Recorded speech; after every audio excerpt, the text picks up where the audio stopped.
Austria.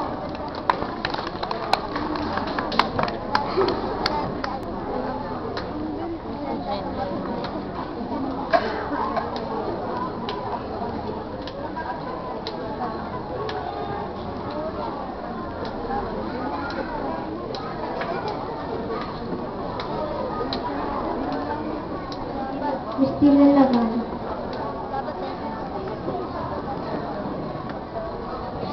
Hi, good evening. Good evening. Here's your question. How do you encourage your family members and friends to do proper disposal of garbage? I will tell them to separate biodegradable from non-biodegradable waste. And I will tell them not to throw garbage just anywhere.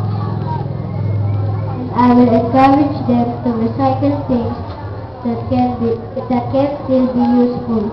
Thank you. Thank you very much, Nigel.